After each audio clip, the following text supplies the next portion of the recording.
मुल्जिम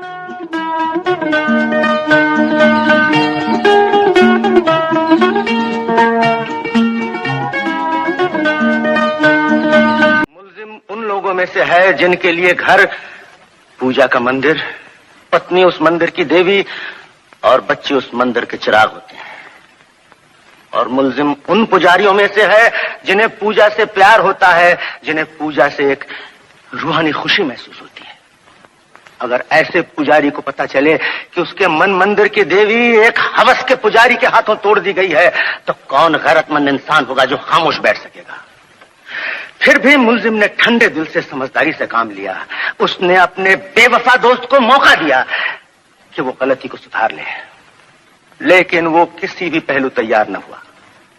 मेंबरान jury, जब झूठ और सच में मुकाबला होता है तो झूठ कमजोर पड़ जाता है।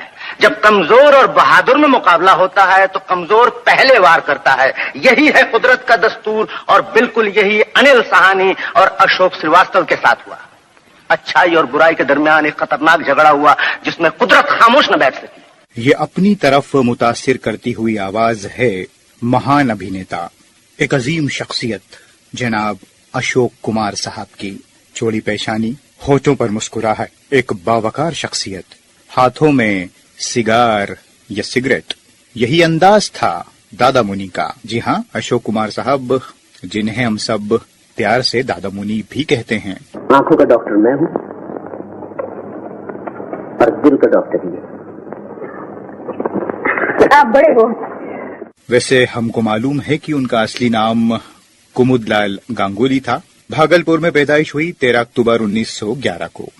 वैसे तो हम काफी कुछ उनके बारे में जानते हैं, लेकिन आज उनकी एक्टिंग के पहलू पर बात करेंगे। कुछ ऐसा काम जो कई लोग जानते हैं और कुछ ऐसा काम भी जिन्हें काफी लोग नहीं जानते, खास करके हमारी यंग जनरेशन। पूछो इन सबसे, इन माँ बहनों बेटियों से पूछो, क्या उनका दिल भी यही कहता है जो उनकी जबान कहती है? मेरा इंसाफ कहता है शांता का ब्याह होगा, जरूर होगा।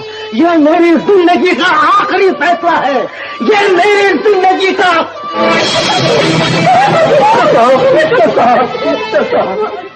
अशोक कुमार साहब यकीनन फिल्मों में आने से पहले तो कुमुदलाल गांगुली थे, और उनके वालिद, उनके फादर चाहते थे कि वो वकील बने, लेकिन वकालत पूरी नहीं की। उसके बाद फिर वो अपने बहनोई के पास, उनकी बहन बॉम्बे में रहती थी, और उनके जो बहनोई शशिधर मुखर्जी साहब थे, वो बॉम्बे में उन दिनों चेंबूर में रहा करते थे और बॉम्बे टॉकीज में काम करते थे टेक्निकल डिपार्टमेंट में। बस उसके बाद अशोक कुमार साहब यहाँ आ गए, और हीरो तो वो कतई नहीं बनना चाहते थे। लैब में उनको काम मिल गया और बहुत खुश थे। लेकिन किस्मत जो होती है ना, वो बड़े निराले खेल खेलती है, और यही हुआ। जीवन नैया फिल्म में उनको काम करने का मौका मिला। बात है 1936 की। इसमें उनके साथ रही देविका रानी जी। फिल्म में नजमुल हसन साहब थे, तो देविका रानी जी और उनके बीच कुछ लड़ाई सी हो गई, और फिर अशोक कुमार साहब की क्योंकि किस्मत थी तो फिर वो हीरो बने। हालांकि बनना नहीं चाहते थे, लेकिन फिर वो जीवन नैया में देविका रानी के साथ आए, और फिर वहीं से उनकी जीवन की नैया चल पड़ी, और फिर सिलसिला चल पड़ता है, और फिर कुमुदलाल गांगुली बन जाते हैं अशोक कुमार। अच्छा लगा? बहुत अच्छा लगा। बैठ जाइए। सर्कस के जोकर मालूम होते हैं। उससे तो गोली मालूम होती है, लेकिन बातें ऐसे करती जैसी। ठीक करती है। जो लड़की अकेले सफर करे उसे ऐसी ही बातें करना चाहिए। तो ये बात है, आप डर रही हैं इसलिए। लेकिन आप डर क्यों रही हैं? मैं बहुत सही आदमी हूँ। ये तो आपकी सूरत पर लिखा है। आप समझा? क्या समझे? एक तो ये कि आपको नाचने का बड़ा शौक है। ये मेरी सूरत पर लिखा है। सूरत पर नहीं, टांगों पर। अभी आपके टांगे लड़कियों की यूं गाड़ी चल रही थी और आप यूं कर रही थी। उसी वक्त मैं समझ गया कि आप नाचना जानती हैं। जी हाँ, मैं नाचती हूँ और नचाती भी हूँ। अच्छा, आप नचाना भी जानती हैं? मुझे आप ही जैसे लड़की की जरूरत थी। Shut up. नहीं, ये मतलब नहीं। मुझे ऐसी वैसी लड़की मत समझिए। आप चुपचाप अपनी सीट पर जाके सो जाइए। तेरे बिन सोने नैन हम कुछ लुटा के होश में आए तो क्या साज सका रे है तेरे बिन सोने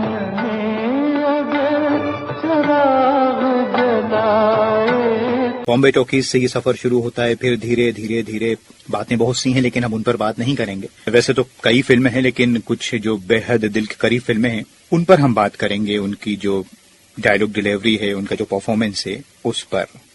क्योंकि अशोक कुमार साहब की शख्सियत इतनी बड़ी है, उसको किसी एक कार्यक्रम में समेटा ही नहीं जा सकता। इसलिए मैं चाहता था अगर आपकी एक अच्छी सी तस्वीर बना लूं तो। हाँ, अगर आपको कोई एतराज न हो। लेकिन आप मेरी ही तस्वीर क्यों बनाना चाहते हैं? दुनिया में और भी है। जी जरूर है, लेकिन अब पहली औरत है जिसके चेहरे पर उसकी आत्मा और जिसकी आंखों में उसका दिल झांकता हुआ मैंने देखा है। अशोक कुमार साहब की फिर कई फिल्में आती हैं 30s में, 40s में, और 1943 में किस्मत फिल्म आती है जिसको ज्ञान मुखर्जी साहब ने डायरेक्ट किया, और यहां से फिर किस्मत और भी ज्यादा उनकी परवान चढ़ती है, और ऐसा कहा जाता है कि ये वो पहली फिल्म रही जिसने 1 करोड़ से भी ज्यादा का बिजनेस किया। क्यों, मेरे चले जाने से आपको दुख हो? नहीं जाइएगा ना? लेकिन मेरे चले जाने में आपकी भलाई है, इसलिए सोचता हूँ यहाँ से चला जाऊँ। नहीं, आप नहीं जाइए। रानी, रानी, अच्छा मैं नहीं जाऊंगा, मैं वादा करता हूँ। देखो तो, ये तस्वीर किसकी? मेरी। अच्छा, लेकिन इसमें तो सिर्फ हार नजर आ रहा, आपका? हाथ तो बहुत खूबसूरत है, मोती का है ना?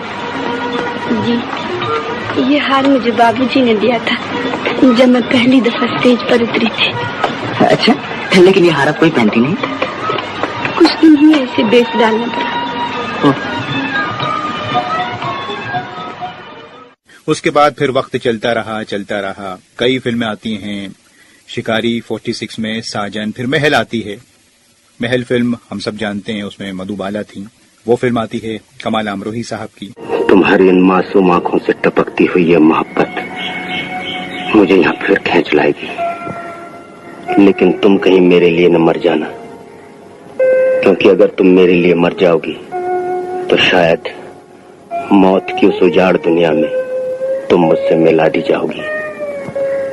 लेकिन मैं वहां तुम्हें पाना नहीं चाहता, मैं तुम्हें यहाँ पाना चाहता हूँ। यहाँ मैं तुमसे मोहब्बत करता रहा हूँ। उसके बाद फिर अशोक कुमार साहब के 50s में बहुत फिल्में आती हैं, और वो एक जाना पहचाना नाम और एक सुपरस्टार कहें तो बेहतर होगा, बन जाते हैं।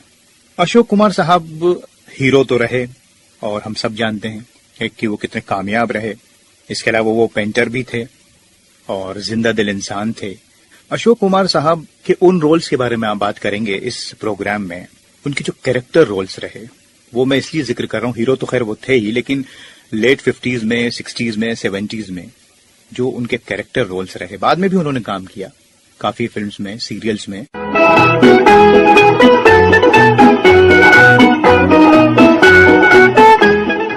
मीना कुमारी जी के साथ उनकी कई फिल्में आई, काफी लंबा साथ रहा। और इसके अलावा मीना कुमारी जी, प्रदीप कुमार और अशोक कुमार साहब, इन लोगों ने काफी फिल्मों में साथ काम किया, जिसमें चित्रलेखा, आरती, भीगी रात और बहू बेगम शामिल है।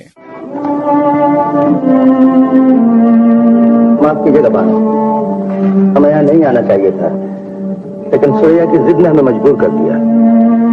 एक ऐसा गुनाह किया हमने जिससे हमारा जमीर कभी माफ नहीं करेगा। मजबूरियों को गुनाह नहीं कहते नवाब साहब, खुदा नियत को देखता है। शुक्र है खुदा का, आप अपने सीने में एक दर्दमंद दिल रखती हैं और दूसरों की मजबूरियों को समझती हैं। आप भी एक दर्दमंद इंसान हैं नवाब साहब। क्या ये मुमकिन है कि आप मुझे माफ कर दें? हम माफ कर दें? हमारा कौन सा गुनाह किया?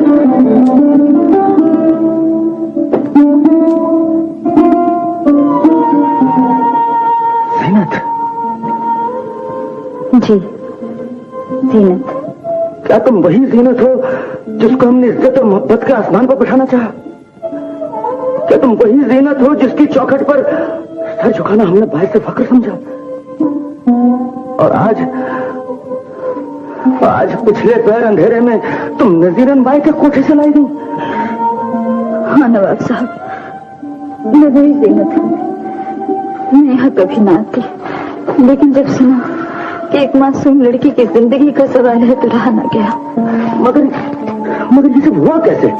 तुम सिकंदर मिर्जा की हवेली के बजाय नजीरन बाई के कोठे पर कैसे पहुंच गई? मैं नजीरन बाई के कोठे पर नहीं गई। नजीरन बाई के कोठे ने मुझे पनाह दी, और उस वक्त पनाह दी जब सबने मुझसे आंखें फेर ली थी। मगर तुम हमारी इज्जत से क्यों खेल रही? हमें बताओ जीनत, निकाह के बाद डोली इस हवेली में खाली क्यों आई? निकाह के वक्त अगर मैं घर में होती तो खुदा की कसम डोली खाली कभी ना आती। हम समझे नहीं। हमारा निकाह नहीं हुआ नवाब साहब। कि तुम हवेली में जब शादी की रस्में हो रही थी, मैं शाह बाबा की दरगाह में भटक रही थी। एक बिजली सी कौन दी, और उसके बाद क्या हुआ मैं कुछ नहीं जानती। अशोक कुमार साहब का बहुत जबरदस्त रिश्ता रहा बी आर चोपड़ा साहब के साथ। उनकी कई फिल्मों में उन्होंने काम किया। कानून में जज बद्री प्रसाद का रोल निभाया था अशोक कुमार साहब ने। मैं सुन रहा हूँ। सुनने से काम नहीं चलेगा। झा साहब सीनियर जज हैं, हमारे बुजुर्ग हैं, इसलिए मैं उनकी बात काटना नहीं चाहता। लेकिन मिस्टर झा, जो इत्तेफाक आज हुआ वो पहले भी हुआ होगा, कल भी हो सकता है। गोया आप भी मौत की सजा के खिलाफ हैं? जी हाँ, आप तो जानते हैं मैंने आज तक किसी को मौत की सजा नहीं दी, क्योंकि मैं समझता हूँ कि हमारे इंसाफ का दारोमदार सिर्फ गवाही पर है, और गवाही सही गलत दोनों हो सकती है। अशोक कुमार साहब की खासियत ये रही कि अब क्योंकि हम उनके कैरेक्टर्स के बारे में बात कर रहे हैं, जो रोल उन्होंने निभाए, तो जब वो जज बने तो जज लगे, जब वकील बने तो वकील लगे। ऐसा लगता था कि ये जो जिरह कर रहे हैं कोई असलियत में वकील है। और साहब जब वो नवाब बने, चाहे वो मेरे महबूब हो या बहू बेगम हो या बेनजीर फिल्म हो, तो फिर वो नवाब ही लगे। शेरवानी में जो वो जमते थे तो देखने वाले नवाब भी उनको नवाब ही समझते थे। आप देखिए मेरे महबूब में नवाब बुलंद अख्तर चंगेजी का किरदार। खुदावंदा, मैं अपने पुरखों की इतनी बड़ी जिल्लत और रुसवाई बर्दाश्त नहीं कर सकता। इस बर्बादी का लुटा हुआ मंजर अपनी आंखों से देखने से पहले मैं अपनी जिंदगी खत्म कर रहा हूं। परवरदिगार, इस खुदकुशी को मैं अपने बाप दादा की चौखट पर सजदा करके इबादत का दर्जा दे रहा हूं। तू इसे गुनाह न समझना।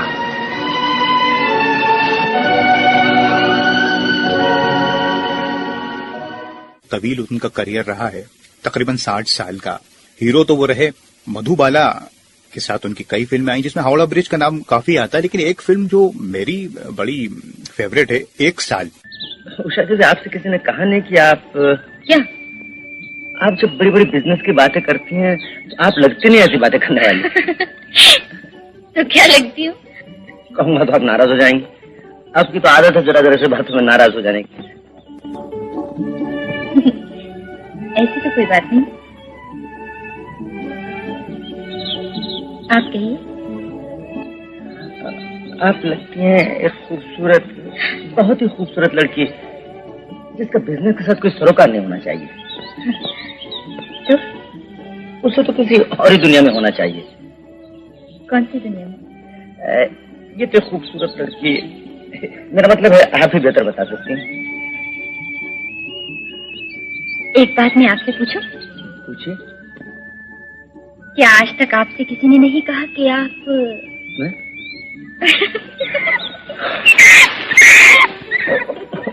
सॉरी। चलिए चलिए ना।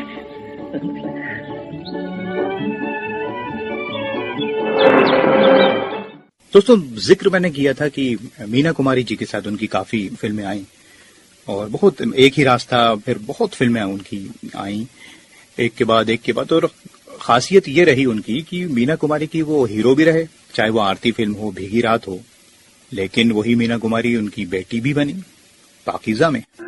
मुझे भी अपने साथ जरूर ले जाना, बहरहाल ले जाना अपने बारात के साथ।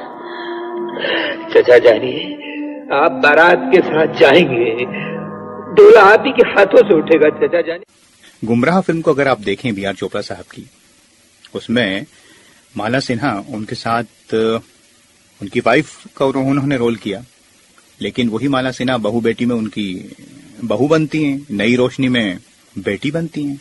तो ये अशोक कुमार साहब ही कर सकते थे। औरत का दूसरा नाम घर है। औरत भटकती है तो उसके साथ साथ पूरा घर भटकता है, पूरा खानदान बिगड़ता है, पूरा मुल्क, पूरी कौम, पूरी नस्ल गुमराह होती है। तुम उस सीमा से बाहर जा रही थी जिसे लक्ष्मण रेखा कहा जाता है, जिसे अपवित्र करने का अधिकार किसी औरत को नहीं। किसी औरत को यह हक नहीं कि वो घर की चार दीवारी की खूबसूरती और शान को बर्बाद कर दे। अगर शादी से पहले मुझे मालूम होता कि तुम राजेंद्र से मोहब्बत करती हो तो मैं कभी तुम्हारे रास्ते में न आता, लेकिन ये राज मुझे उस वक्त मालूम हुआ जब तुम मेरी जिंदगी में आ चुकी थी, मेरी धर्मपत्नी बन चुकी थी, और राजेंद्र से आज इस तरह तुम्हारा मिलना जुलना पाप। शायद इसमें तुम्हारा कोई कसूर नहीं मीना, कसूर है इस किस्मत का जिसमें पत्नी सुख लिखा ही नहीं। मीना, एक दिन मेरी खुशी के लिए तुमने अपनी मोहब्बत की कुर्बानी दी थी, आज तुम्हारी खुशी के लिए मैं अपनी मोहब्बत की कुर्बानी देता हूं। अगर तुम राजेंद्र के साथ सुखी रह सकती हो तो जरूर उसके पास चली जाओ, मैं कभी तुम्हारे रास्ते में नहीं आऊंगा। चाहो तो मैं खुद तुम्हें उसके पास जाकर छोड़ सकता हूं। उनकी जो शख्सियत थी उसके बारे में बात करें तो वो जो जमती हुई थी, चौड़ी पेशानी उनकी, और हमेशा हाथ में सिगार या सिगरेट या पाइप उनके रहता था, बुलंद एक अजीम शख्सियत वो लगा करते थे। चाहे वो कैसा भी रोल करें वो उसमें जमते थे। डायलॉग डिलीवरी उनकी, प्राण साहब ने बहुत काम किया उनके साथ, दिलीप साहब के साथ तो वो दीदार में आए थे, दीदार बिल्कुल शुरू की तो फिल्म नहीं, अशोक कुमार साहब की काफी बात की है उनकी, क्योंकि वो तो बहुत पहले से इंडस्ट्री में आ गए थे, लेकिन दिलीप कुमार साहब के साथ। तो तुम आग बुझा रहे हो? कोशिश कर रहा हूं मगर बहुत तेज आगे बुझती नहीं।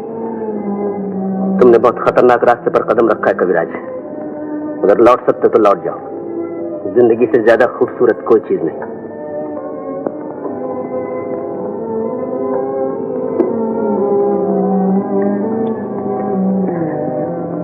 आपने माला को कभी गौर से नहीं देखा डॉक्टर साहब,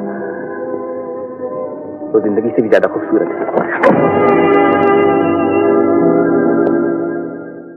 फिर 70s में उन्होंने काफी फिल्में की, जैसे मिली शामिल है, खूबसूरत शामिल है, फिर एक बाद में एक फिल्म आती है शौकीन, सबने देखी होगी।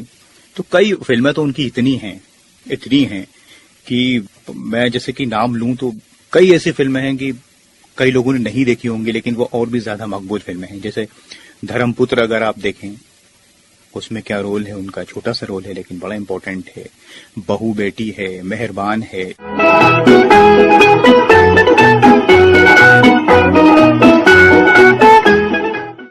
आशीर्वाद फिल्म जो बहुत मशहूर रही, कि आशीर्वाद फिल्म के लिए तो उन्हें नेशनल अवार्ड मिला था बेस्ट एक्टर के लिए 1969 में। क्यों क्यों क्यों? तुम लकड़ सूंघे हो ना? लकड़ सूंघना वो क्या होता है? जो बच्चों को लकड़ी सूंघा के झोली में डालकर ले जाते। अच्छा, तो मैं तुम्हें लकड़ सूंघा लगता हूँ। तो दिन चाचा जी ने मारा क्यों था? मैंने तुम्हें उस दिन प्यार किया था ना, इसलिए मारा था। प्यार करने से मार पड़ती है क्या? हाँ बेटा, प्यार करने से बहुत मार पड़ती है, लेकिन मैं सचमुच झोले में भर लेता हूँ। पर बच्चे नहीं, गाने, कविताएं, कहानी, वो शीशे वाले पर याद है? हाँ, तुम परी को ला सकते हो? हाँ ला सकता हूँ। तो लाओ, मैं इस रेलगाड़ी पे बैठाऊंगी। ये रेलगाड़ी है? ये तो इंजन है, इसका धुआं निकलेगा तो परी काली नहीं हो जाएगी। हाँ। तो तुम रेलगाड़ी ला सकते हो? ला तो नहीं सकता, लेकिन बना जरूर सकता हूँ। तो बनाओ। बनाओ, आओ मेरे साथ। इसके अलावा काफी उनको इनामात मिले।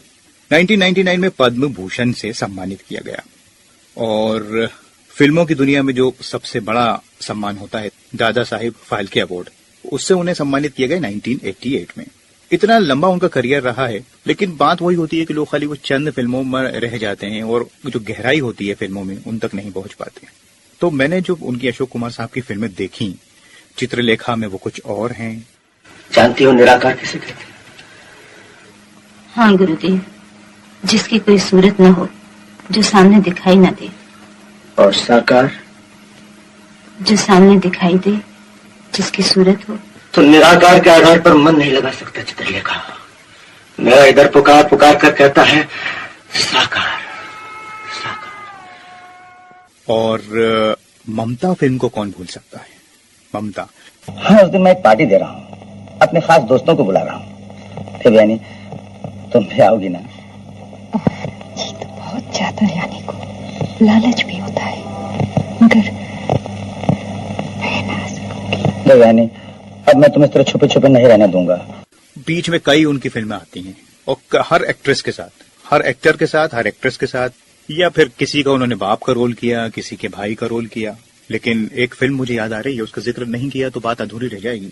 1962 में वहीदा रहमान जी के साथ फिल्म आई थी राखी, जिसमें ये दोनों भाई बहन बने थे, और ये फिल्म आपके दिल को हिला देगी। साथ में प्रदीप कुमार थे, गाने बहुत मशहूर थे, और फिर उसके बाद वहीदा जी ने हमेशा उनको अपना भाई माना। फिल्म भी कामयाब, गाने भी कामयाब, और दिल को छू लेने वाली फिल्म राखी। बच्ची थी, तुझे मैं लोरी गा के सुलाया करता था। कितने अच्छे दिन थे वो। क्या वो दिन अब फिर आएंगे राधा? राधा, तुझे कुछ याद है? राधा, तुझे कुछ याद है? हाँ भैया, मुझे सब कुछ याद है।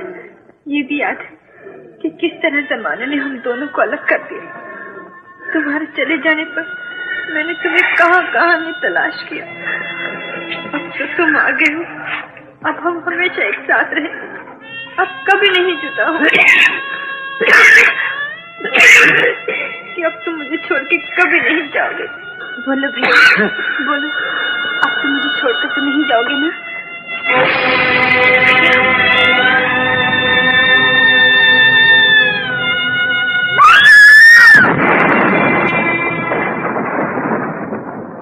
मुझे जो सबसे ज्यादा मुतासिर करती है वो उनकी शख्सियत है। वो चाहे यंग हो, चाहे कैरेक्टर रोल में हो, या बाद में फिर बहुत ज्यादा एज में उन्होंने बहादुर शाह जफर सीरियल में काम किया, बहादुर शाह जफर का किरदार निभाया। ऐसा लगता था कि कोई एक बहुत ही मयारी शख्सियत, बहुत ही कोई आला किस्म का इंसान है, और हम उससे रूबरू हैं, उसे देख रहे हैं। उनको देखकर ऐसा लगता था कि क्या इनका स्टाइल है, कपड़े पहनने का, बात करने का, सिगार पीने का, बिल्कुल अलग, बहुत ही ज्यादा वो चीज उनको अलग करती है, अजीम करती है। उनकी डायलॉग डिलीवरी अगर आप देखें, महसूस करें। अपने ऑफिसर्स को कभी अधूरी खबर नहीं देनी चाहिए। मैं कुछ समझा नहीं सर। तुम समझ तो जरूर गए हो। मेरा मतलब है ये तुम्हारी गेस्ट है या और कुछ? सर वो वाह कमाल। सर हम एक दूसरे को चाहते हैं। That's better. एंगेजमेंट हो गया? सर अभी कुछ दिन पहले तो इनकी जान पहचान हुई। तो क्या हुआ? एयरफोर्स के ऑफिसर का हर काम जेट स्पीड से होना चाहिए, हर सेकंड कीमती होता है, isn't it so? Oh, that means 30 seconds to 7. We have to go inside. Allow me, please. Thank you. Allow me, please. Please. अरे बेटी तुम कहाँ चली गई थी? मैं तुम्हें ढूंढ रहा था। ये है मेरे पिताजी। How do you do? Introduce me. This is Ekamoto Ganguly और I am Dr. Gopal Tripathi. Very nice meeting you indeed. How do you do? How do you do? I'm very happy to see you and congratulate you. Why? क्योंकि आप एक ऐसी लड़की के पिता हैं जिससे एयरफोर्स में ही होना चाहिए था। क्यों? मैं समझा देता हूँ। एयरफोर्स के ऑफिसरों में दो खूबियों को होना जरूरी है, एक तेज नजर, दूसरी तेज रफ्तार, जो आपकी लड़की में है। मैं फिर भी नहीं समझा। मैं फिर समझा देता हूँ। देखिए, इतने ऑफिसरों में से आपकी लड़की की नजर ने हमारे सबसे बेहतरीन ऑफिसर को चुना। इसका मतलब है तेज नजर, और 2 ही दिनों की मुलाकात में मोहब्बत हो गई। इसका मतलब है तेज रफ्तार।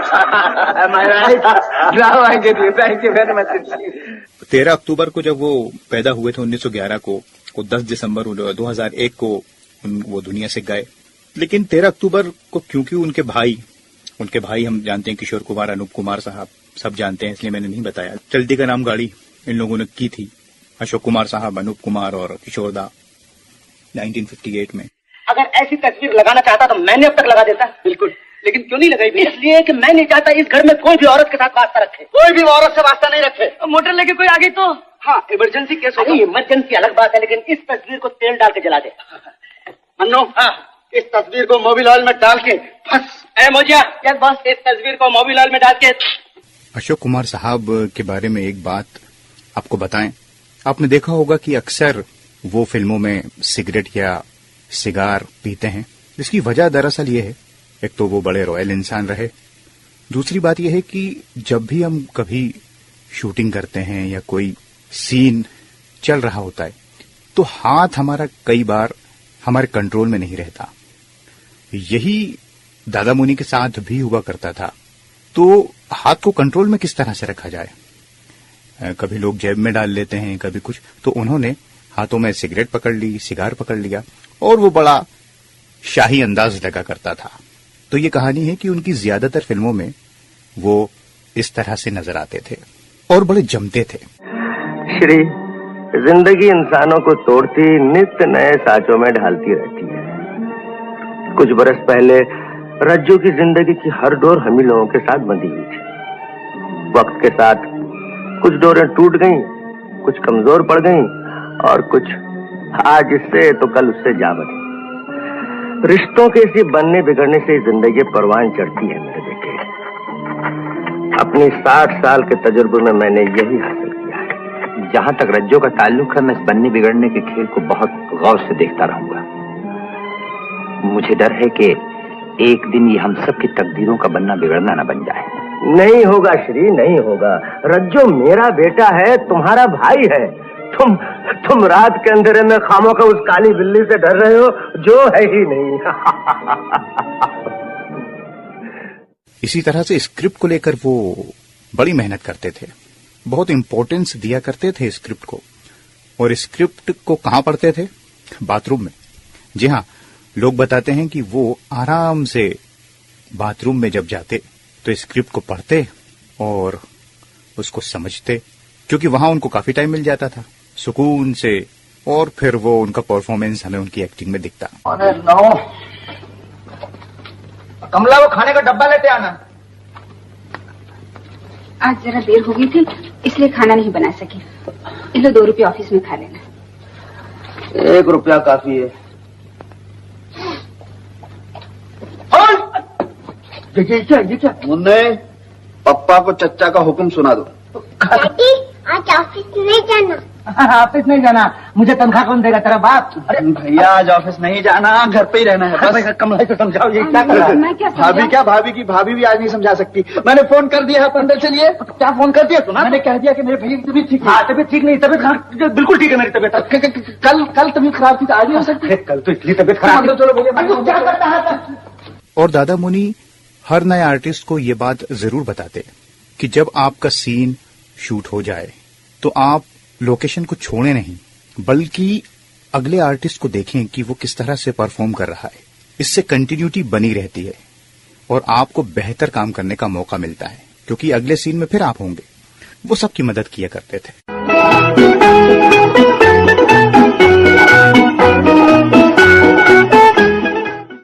B.R. चोपड़ा साहब को तो वो उनके नाम से ही पुकारते थे, इतनी गहरी दोस्ती थी दोनों में।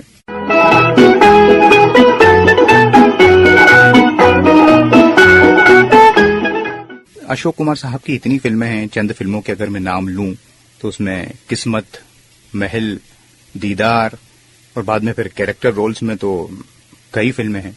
एक फिल्म और याद आ रही है, कल्पना, हावड़ा ब्रिज, धर्मपुत्र, ऊंचे लोग, मेहरबान, गुमराह, चांद और सूरज, आशीर्वाद, ममता, सत्यकाम, आबरू, बहू बेटी, नई रोशनी।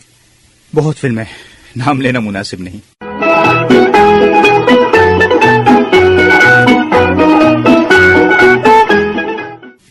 13 अक्टूबर उनका जन्मदिन होता है और उसी दिन इत्तेफाक से 1987 13 अक्टूबर को किशोरदास दुनिया से चले गए और ये एक भाई के लिए बहुत बड़ा सदमा था। तो अशोक कुमार साहब ने फिर उसके बाद अपना जन्मदिन मनाना ही छोड़ दिया। ऐसा ही कुछ हुआ जब उनकी शादी की सालगिरह को 50 साल होने वाले थे, तो उनकी जो वाइफ थी शोभा देवी, वो महज 4-5 दिन पहले दुनिया से चले गई जब उनकी 50 साल होने वाले थे उनकी शादी को। तो कुछ गम रहे उनकी जिंदगी में, आखिर में वो ऐसे गम जिसका कोई इलाज नहीं होता, और खास करके वो उस एज में जब इंसान बुजुर्ग हो जाता है। शायद सब कुछ बता कर आई हो कि ये सब नाटक है और तुम इसकी... नहीं पापा, आपकी मर्जी के बगैर ये मैं कैसे बता सकती? मेरी मर्जी के बगैर तुम उसमें मिलने देती। पापा वो हमेशा के लिए जा रहे हैं, इसलिए मेरे आदेश को ठुकरा कर तुम उससे मिलने चले गए। आपके आशीर्वाद से अब सब कुछ ठीक हो गया है पापा, अब वो पहले जैसे नहीं रहे। सुषमा, कब क्या होता है इंसान सोच भी नहीं सकता, इसलिए मैंने सोचा कि तुम चलो तुम्हारे बम्बई वापस जाने की टिकट। खैर यही लाइफ है, यही जिंदगी है, लेकिन अशोक कुमार साहब ने जो काम किया दादा मुनि ने, उसको तो मैं ये समझता हूं कि जब तक सिनेमा का इतिहास लिखा जाएगा जब भी, तो ये एक ऐसा चैप्टर है अशोक कुमार साहब का जिसको पढ़े बिना सिनेमा अधूरा रहेगा, और जो भी कुछ लोग सीखना चाहते हैं वो नहीं सीख सकते अगर उन्होंने अशोक कुमार साहब के चैप्टर को नहीं पढ़ा। इससे ज्यादा मैं नहीं कह सकता, और मेरे पास लफ्ज नहीं है, क्योंकि इतने अजीम लोगों के बारे में, इतने ग्रेट एक्टर के बारे में, उनके बारे में प्रोग्राम करना बहुत मुश्किल है, बहुत मुश्किल है। लेकिन मैंने कोशिश की कि अपनी तरफ से कोशिश करूं और आप लोगों तक कुछ अच्छी बात पहुंचे, तो ये मेरी कोशिश थी। और ऐसे महान दादा मुनि को, अशोक कुमार साहब को, फराज का बार बार ट्रिब्यूट है, खराज अकीदत है। और हमारे पास उनकी फिल्में हैं जो उन्होंने किरदार निभाए हैं, उनको हम देखें और ये सोचें कि एक अजीम इंसान, एक अजीम अदाकार इतना अजीम किस तरह से बनता है। ये कोई मामूली बात नहीं है। अब आपसे विदा लेता हूं, अपने दोस्त फराज को इजाजत दीजिए। नमस्कार, खुदा हाफिज।